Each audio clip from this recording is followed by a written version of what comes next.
आदिदेव नमस्तुभ्यं प्रसीद मम भास्कर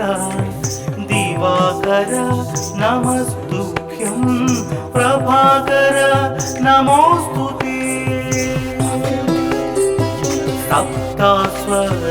सप्तास्वरथमारूढं प्रचण्डं कश्यपात्मजं श्वेतपद्मधरं देवं तं सूर्यं प्रणमाम्यहम् लोहितं रथमारूढं सर्वलोकपितामहं महापापहरं देवं तं सूर्यं प्रणमाम्यहम् त्रैगुण्यं च महासूरं ब्रह्म विष्णु महेश्वरं महापापहरं देवं तं सूर्यं प्रणमाम्यहम् रुहितं तेजसां पुञ्जं वायुमाकाशमेव च प्रभुं च सर्वलोकानां तं सूर्यं प्रणमाम्यहम् बन्धूकपुष्पसङ्काशं हारकुण्डलभूषितम् एकचक्रधरं देवं तं सूर्यं प्रणमाम्यहम् विश्वेशं विश्वकर्तारं महातेजः प्रदीपनम् महापापहरं देवं तं सूर्यं प्रणमाम्यहम् तं सूर्यं जगतां नाथं ज्ञानविज्ञानमोक्षदं महापापहरं देवं तं सूर्यं प्रणमाम्यहम् सूर्याष्टकं पठे नित्यं ग्रहपीडा प्रणाशनम् अपुत्रो लभते पुत्रं दरिद्रो धनवान् भवेत् अमिषं मधुपानं च यः करोति रवेर्भिः सप्तजन्म भवेत् रोगी जन्म कर्म दरिद्रता त्रितैलमधुमांसानि हस्त्यजिस्तूरवेर्धिनि न व्याधिशोकदारिद्र्यं सूर्यलोकं स गच्छति आदिदेव नमस्तुभ्यं प्रसीद मम भास्कर दिवाकर नमस्तुभ्यं प्रभाकर नमोस्तुते सप्तास्वरथमारूढं प्रचण्डं कश्यपात्मजं श्वेतपद्मधरं देवं तं सूर्यं प्रणमाम्यहम् लोहितं रथमारूढं सर्वलोकपितामहं महापापहरं देवं तं सूर्यं प्रणमाम्यहम् त्रैगुण्यं च महासूरं ब्रह्म विष्णु महेश्वरं महापापहरं देवं तं सूर्यं प्रणमाम्यहम् रुहितं तेजसां पुञ्जं वायुमाकाशमेव च प्रभुं च सर्वलोकानां तं सूर्यं प्रणमाम्यहम् बन्धूकपुष्पसङ्काशं हारकुण्डलभूषितम् एकचक्रधरं देवं तं सूर्यं प्रणमाम्यहम् विश्वेशं विश्वकर्तारं महातेजः प्रदीपनं महापापहरं देवं तं सूर्यं प्रणमाम्यहम् तं सूर्यं जगतां नाथं ज्ञानविज्ञानमोक्षदं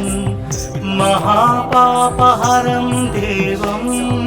तं सूर्यं प्रणमाम्यहम् सूर्याष्टकं पठे नित्यं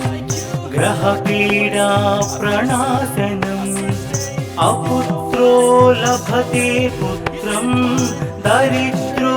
धनवान् भवेत्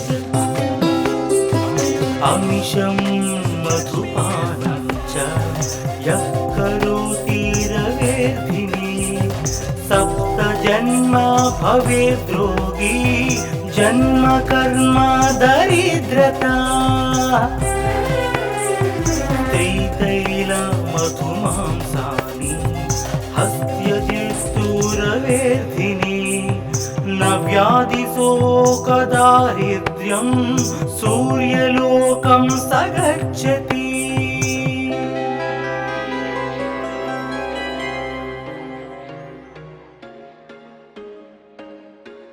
There was once a day that I would pray for you. I'd go and misbehave just so you noticed. आदिदेव नमस्तुभ्यं प्रसीद मम भास्कर दिवाकर नमस्तुभ्यं प्रभाकर नमोस्तुते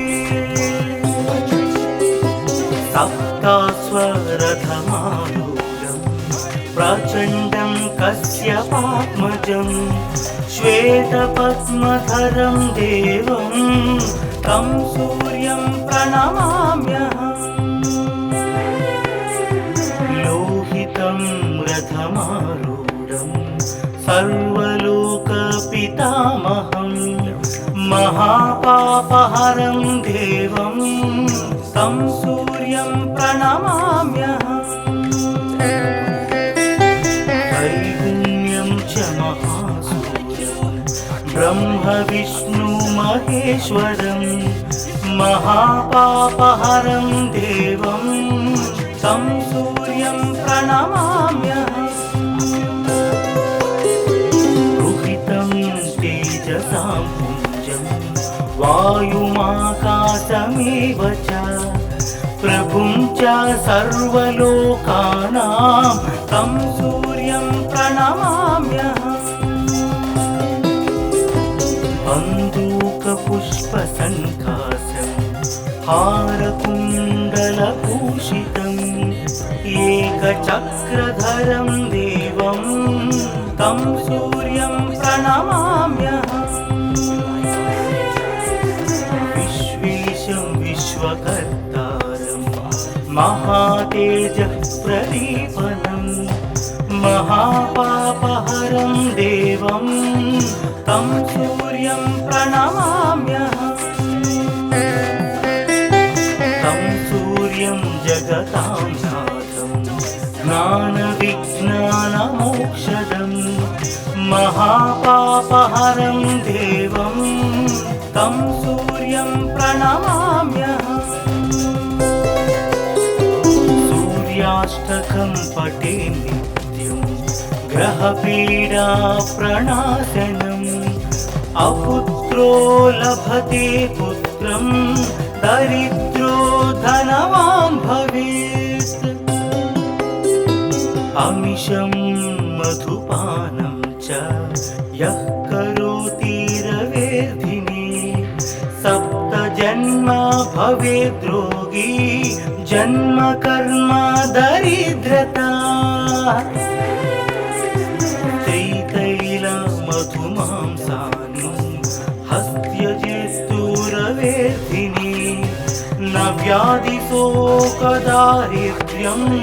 सूर्यलोकं स गच्छति आदिदेव नमस्तुभ्यं प्रसीद मम भास्कर दिवाकर दिवाकर नमस्तुभ्यं प्रभाकर नमोऽस्तु ते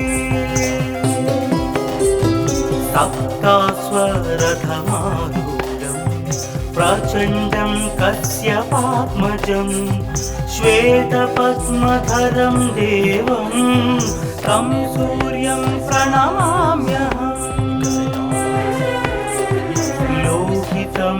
रथमारूढं सर्वलोकपितामहं महापापहरं देवं तं सूर्यं प्रणमाम्यहम् त्रैगुण्यं च महासूरं ब्रह्मविष्णुमहेश्वरं महापापहरं देवं तं सूर्यं प्रणमाम्यहम् रुहितं तेजसां पुञ्जं वायुमाकाशमेव च प्रभुं च सर्वलोकानां तं सूर्यं प्रणमाम्यहम् बन्दूकपुष्पसङ्कासं हारकुण्डलभूषितम् एकचक्रधरं देवं तं सूर्यं प्रणमाम्यहम् विश्वेशं विश्वकर्तारं महातेजः प्रदीपनं महापापहरं देवं तं सूर्यं प्रणमाम्यहम् तं सूर्यं जगतां नाथं ज्ञानविज्ञानमोक्षदं महापापहरं देवं तं सूर्यं प्रणमाम्यहम् सूर्याष्टकं पठे नित्यं ग्रहपीडाप्रणाशनम् अपुत्रो लभते पुत्रं दरिद्रो धनवान् भवेत् अमिषं मधुपानं च यः करोति रवेर्धिनी सप्तजन्म भवेद् रोगी जन्म कर्म दरिद्रता त्रितैलमधुमांसानि हस्त्यजिस्तुरवेदिनी न व्याधिशोकदारिद्र्यं सूर्यलोकं स गच्छति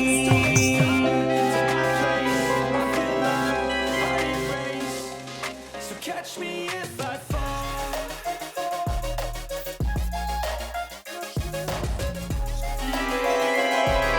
आदिदेव नमस्तुभ्यं प्रसीद मम भास्कर दिवाकर नमस्तुभ्यं प्रभाकर नमोऽस्तु ते सप्तास्वरथमारूढं प्रचण्डं कश्यपात्मजं श्वेतपद्मधरं देवं तं सूर्यं प्रणमाम्यहम् लोहितं रथमारूढं सर्वलोकपितामहं महापापहरं देवं तं सूर्यं प्रणमाम्यहम् त्रैगुण्यं च महासूरं ब्रह्मविष्णुमहेश्वरं महापापहरं देवं तं सूर्यं प्रणमाम्यहम् रुहितं तेजसां पुञ्जं वायुमाकाशमेव च प्रभुं च सर्वलोकानां तं सूर्यं प्रणमाम्यहम् बन्दूकपुष्पसङ्कासं हारकुण्डलभूषितम् एकचक्रधरं देवं तं सूर्यं प्रणमाम्यहम् विश्वेशं विश्वकर्तारं महातेजप्रदीपनं महापापहरं देवं तं सूर्यं प्रणमाम्यहम् तं सूर्यं जगतां नाथं ज्ञानविज्ञानमोक्षदं महापापहरं देवं तं सूर्यं प्रणमाम्यहम् सूर्याष्टकं पठे नित्यं ग्रहपीडा प्रणाशनम् अपुत्रो लभते पुत्रं दरिद्रो धनवान् भवेत् अमिषं मधुपानं च यः करोति रवेर्धिने सप्त जन्म भवेद् रोगी जन्म कर्म दरिद्रता त्रितैलमधुमांसानि हस्त्यजित्सुरवेर्धिनि न व्याधिशोकदारिद्र्यं सूर्यलोकं स गच्छति आदिदेव नमस्तुभ्यं प्रसीद मम भास्कर दिवाकर नमस्तुभ्यं प्रभाकर नमोस्तुते सप्तास्वरथमारूढं प्रचण्डं कश्यपात्मजं श्वेतपद्मधरं देवं तं सूर्यं प्रणमाम्यहम् लोहितं रथमारूढं सर्वलोकपितामहं महापापहरं देवं तं सूर्यं प्रणमाम्यहम् त्रैगुण्यं च महासूरं ब्रह्म विष्णु महेश्वरं महापापहरं देवं तं सूर्यं प्रणमाम्यहम् रुहितं तेजसां पुञ्जं वायुमाकाशमेव च प्रभुं च सर्वलोकानां तं सूर्यं प्रणमाम्यहम् बन्दूकपुष्पसङ्काशं हारकुण्डलभूषितम् एकचक्रधरं देवं तं सूर्यं प्रणमाम्यहम् विश्वेशं विश्वकर्तारं महातेजप्रदीपनं महापापहरं देवं तं सूर्यं प्रणमाम्यहम् तं सूर्यं जगतां नाथं ज्ञानविज्ञानमोक्षदं महापापहरं देवं तं सूर्यं प्रणमाम्यहम् सूर्याष्टकं पठे नित्यं ग्रहपीडा प्रणाशनम् अपुत्रो लभते पुत्रं दरिद्रो धनवान् भवेत् अमिषं मधुपानं च यः करोति रवेर्धिने सप्त जन्म भवेद् रोगी जन्म कर्म दरिद्रता त्रितैलमधुमांसानि हस्त्यजित्सुरवेर्धिनि न व्याधिशोकदारिद्र्यं सूर्यलोकं स गच्छति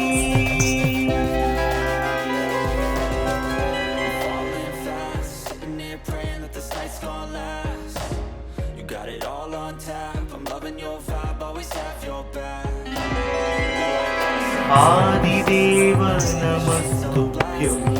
प्रसीद मम भास्कर दिवाकर नमस्तुभ्यं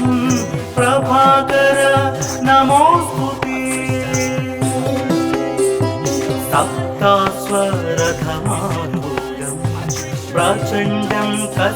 कश्यपात्मजं श्वेतपद्मधरं देवं तं सूर्यं प्रणमाम्यहम् लोहितं रथमारूढं सर्वलोकपितामहं महापापहरं देवं तं सूर्यं प्रणमाम्यहम् त्रैगुण्यं च महासूरं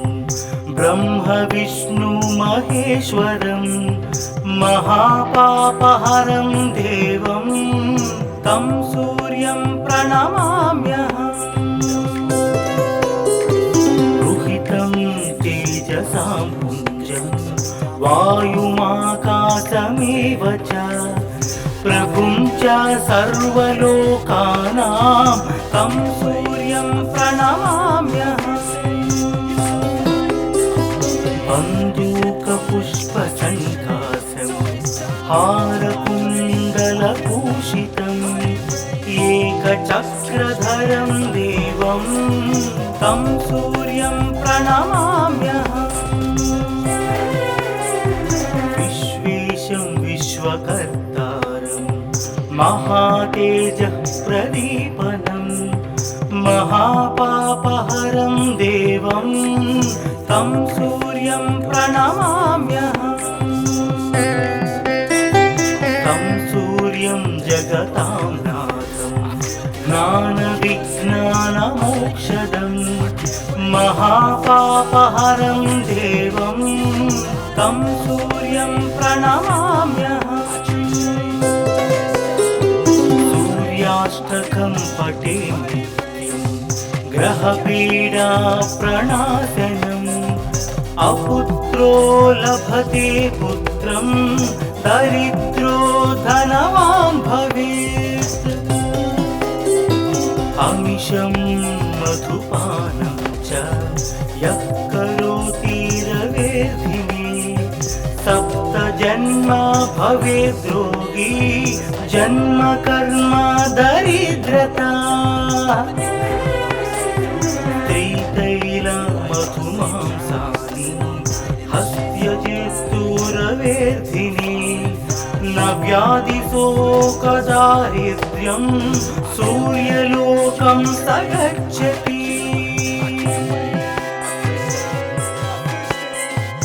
आदिदेव नमस्तुभ्यं प्रसीद मम भास्कर दिवाकर नमस्तुभ्यं प्रभाकर नमोस्तुते सप्तास्वरथमारूढं प्रचण्डं कश्यपात्मजं श्वेतपद्मधरं देवं तं सूर्यं प्रणमाम्यहम् लोहितं रथमारूढं सर्वलोकपितामहं महापापहरं देवं तं सूर्यं प्रणमाम्यहम् त्रैगुण्यं च महासूरं ब्रह्म विष्णु महेश्वरं महापापहरं देवं तं सूर्यं प्रणमाम्यहम् रुहितं तेजसां पुञ्जं वायुमाकाशमेव च प्रभुं च सर्वलोकानां तं सूर्यं प्रणमाम्यहम् बन्दूकपुष्पसङ्कासं हारकुण्डलभूषितम् एकचक्रधरं देवं तं सूर्यं प्रणमाम्यहम् विश्वेशं विश्वकर्तारं महातेजः प्रदीपनं महापापहरं देवं तं सूर्यं प्रणमाम्यहम् तं सूर्यं जगतां नाथं ज्ञानविज्ञानमोक्षदं महापापहरं देवं तं सूर्यं प्रणमाम्यहम् सूर्याष्टकं पठे नित्यं ग्रहपीडा प्रणाशनम् अपुत्रो लभते पुत्रं दरिद्रो धनवान् भवेत् अमिषं मधुपानं च यः करोति रवेर्धिने सप्तजन्म भवेद्रोगी जन्म कर्म दरिद्रता त्रितैलमधुमांसानि हस्त्यजित्तुरवेर्धिने न व्याधिशोकदारिद्र्यं सूर्यलोकं स गच्छति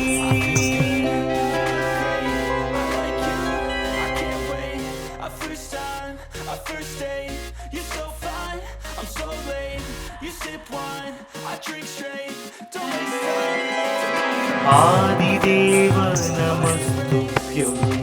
प्रसीद मम भास्कर दिवाकर नमस्तुभ्यं प्रभाकर नमोस्तुते सप्तास्वरथमारूढं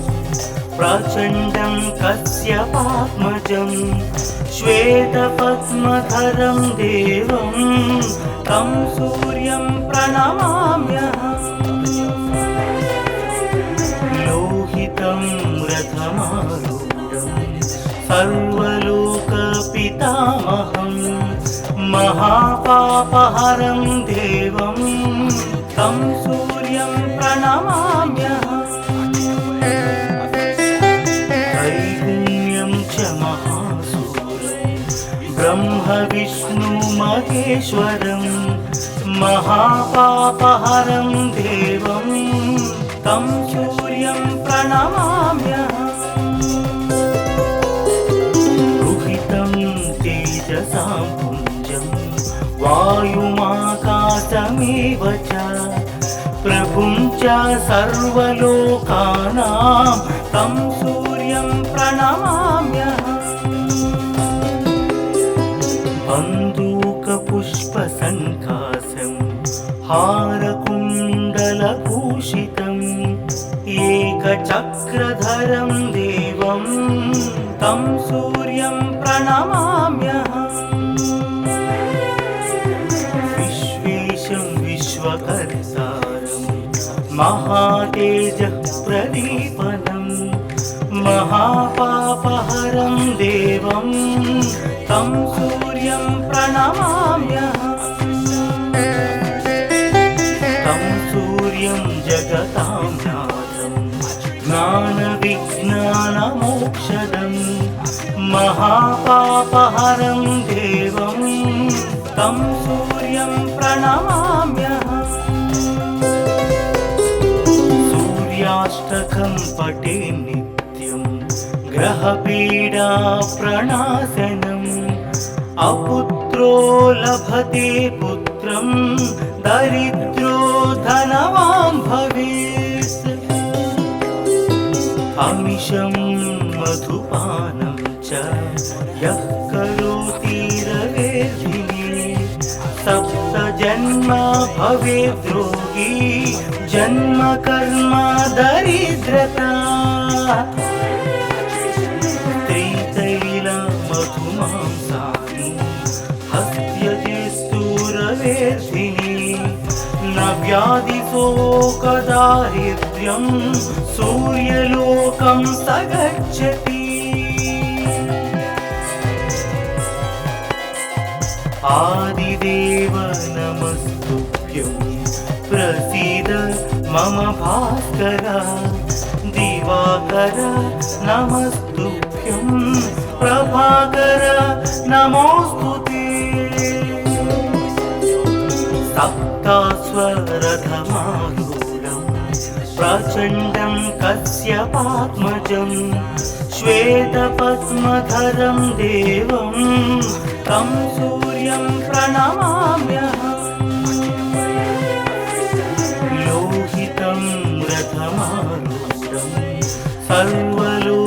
सर्वलोकपितामहं महापापहरं देवं तं सूर्यं प्रणमाम्यहम् त्रैगुण्यं च महासूरं ब्रह्म विष्णु महेश्वरं महापापहरं देवं तं सूर्यं प्रणमाम्यहम् रुहितं तेजसां पुञ्जं वायुमाकाशमेव च प्रभुं च सर्वलोकानां तं सूर्यं प्रणमाम्यहम् बन्दूकपुष्पसङ्काशं हारकुण्डलभूषितम् एकचक्रधरं देवं तं सूर्यं प्रणमाम्यहम् विश्वेशं विश्वकर्तारं महातेजप्रदीपनं महापापहरं देवं तं सूर्यं प्रणमाम्यहम् तं सूर्यं जगतां नाथं ज्ञानविज्ञानमोक्षदं महापापहरं देवं तं सूर्यं प्रणमाम्यहम् सूर्याष्टकं पठे नित्यं ग्रहपीडा प्रणाशनम् अपुत्रो लभते पुत्रं दरिद्रो धनवान् भवेत् अमिषं मधुपानं च यः करोति रवेर्धिने सप्तजन्म भवेत् रोगी जन्म कर्म दरिद्रता त्रितैलमधुमांसानि हस्त्यजेस्तुरवेर्धिने न व्याधिशोकदारिद्र्यं सूर्यलोकं स गच्छति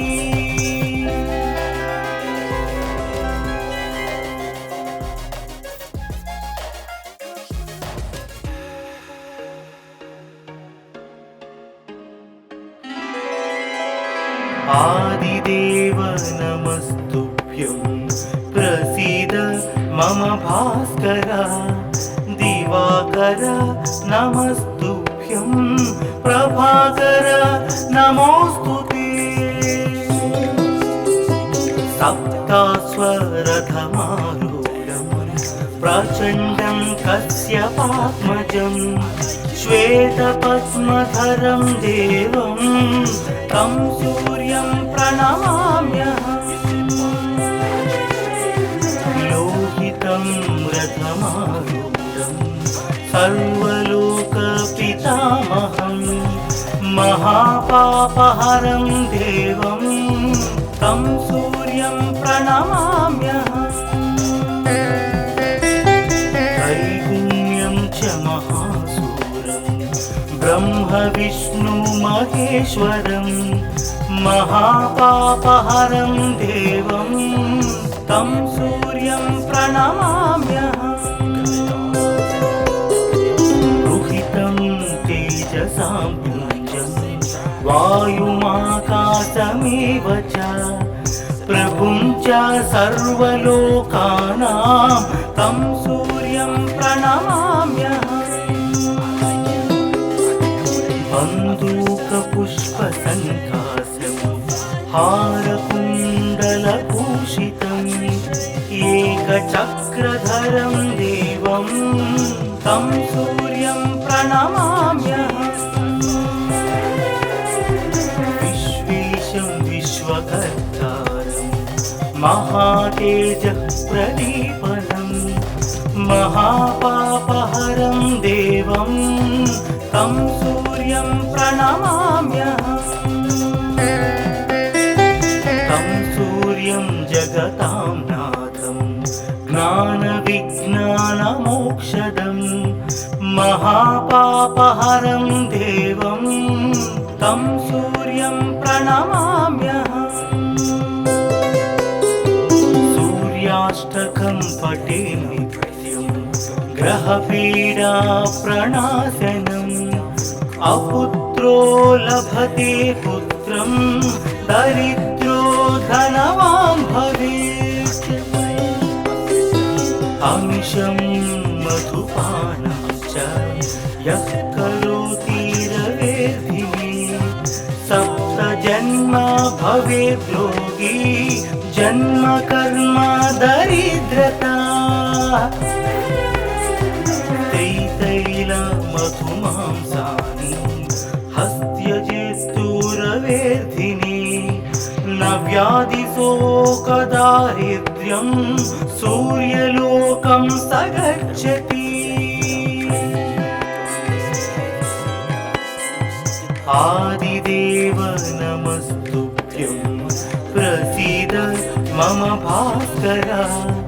दिवाकर नमस्तुभ्यं प्रभाकर नमोस्तुते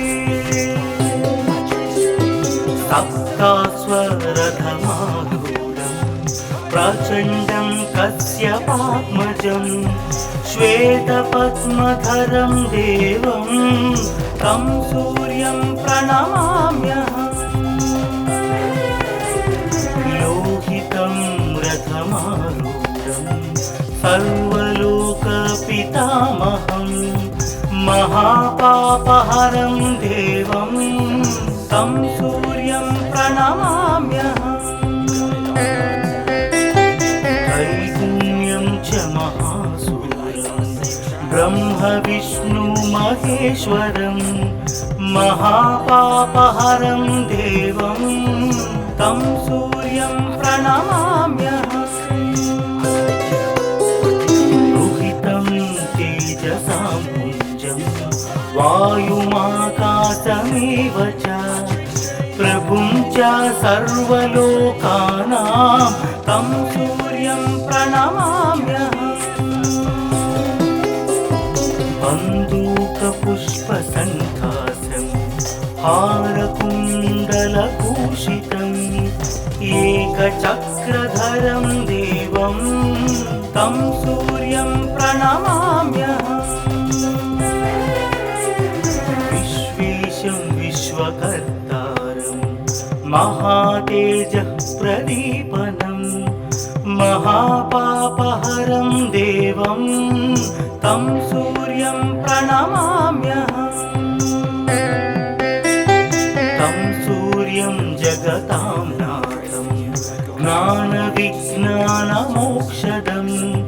महापापहरं देवं तं सूर्यं प्रणमाम्यहम् सूर्याष्टकं पठे नित्यं ग्रहपीडा प्रणाशनम् अपुत्रो लभते पुत्रं दरिद्रो धनवान् भवेत् अमिषं मधुपानं च यः करोति रवेर्धिनी सप्तजन्म भवेत् योगी जन्म कर्म दरिद्रता मधुमांसानि हस्त्यजेस्तुरवेर्धिनी न व्याधिशोकदारिद्र्यं सूर्य